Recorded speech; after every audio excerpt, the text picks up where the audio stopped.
కూడా తీసుకుంటామని ఈ సందర్భంగా తెలియజేస్తున్నాం. తెలంగాణలో స్కూల్ పిల్లలకు త్రాగునీటి సమస్య ఏర్పడింది. నిర్మల్ జిల్లాలోని ఒక జిల్లా పరిషత్ స్కూల్ విద్యార్థులు మరో ఊరు నుంచి నీళ్లు తెచ్చుకోవాల్సిన దుస్థితి ఏర్పడింది. ఉన్న ఒక్క బోరు కూడా ఎండిపోవడంతో నీళ్లకు కటకటలాడిపోతున్నారు.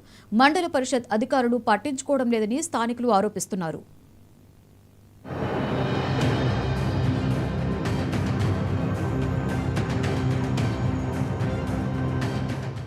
నిర్మల్ జిల్లా తానూరు మండలం బోరిగాంలో ఉన్న జిల్లా పరిషత్ ఉన్నత పాఠశాల పరిస్థితి ఇది. అక్కడ విద్యార్థులకు తాగునీటి తిప్పలు తప్పడం లేదు. నిరుడు బోరు వేయించినా ఫలితం కనపడలేదు. ఇప్పుడది ఎండిపోయి కనపడుతోంది.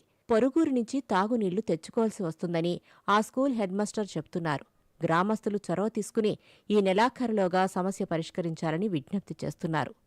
మా యొక్క విద్యార్థులకు నీటి సమస్య చాలా ఉన్నది. ఈ సమస్యను మీ గ్రామస్తుల దృష్టికి కూడా తీసుకువెళ్ళడం జరిగింది. కాకపోతే ఇక్కడ గ్రౌండ్ లెవెల్ వాటర్ చాలా అరుదుగా ఉన్నట్టు అనిపించింది. దీని నిమిత్తం ఏఏపీసీ ద్వారా కూడా మేము గత సంవత్సరం కొత్త మోటార్ బిగించడం జరిగింది. కానీ సరిపడనంత నీళ్లు లేక విద్యార్థులు రోడ్డున పడుతున్నారు.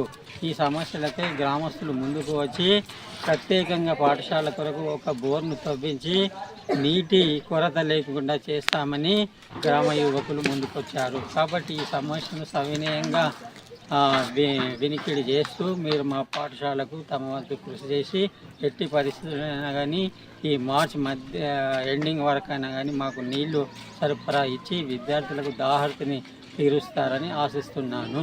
ఎండీఓకు కూడా చెప్పామని, అయినా సమస్య పరిష్కారం కాలేదని స్థానికులు చెబుతున్నారు. కొత్తగా మళ్లీ బోరు వేసి సమస్యను పరిష్కరించాల్సిన అవసరం ఉందంటున్నారు. బోరిగాం గ్రామంలో వాటర్ ప్రాబ్లంతో ప్రజలు ఇబ్బంది పడుతున్నారు. మరియు అదేవిధంగా స్కూల్లో విద్యార్థులు వాటర్ లేను వేరే విలేజ్కి వెళ్ళి తెచ్చుకుంటున్నారు. అదేవిధంగా అధికారులకు తెలియజేసినాం, పట్టించుకుంటలేరు. ఎంపీడీఓకు మరియు అదేవిధంగా సెక్యూరిటీ సార్కు తెలియజేయడం జరిగింది, పట్టించుకోవడం లేదు. పరీక్షలు దగ్గర పడుతూ ఉండగా ఎండలు మండిపోతూ స్కూలు పిల్లలను త్రాగునీటి సమస్య బాగా ఇబ్బంది పెడుతోంది. అధికారులు స్పందించి సాధ్యమైనంత త్వరగా ఈ స్కూలు విద్యార్థుల తాగునీటి కష్టాలు తీర్చాలని అంతా కోరుకుంటున్నారు.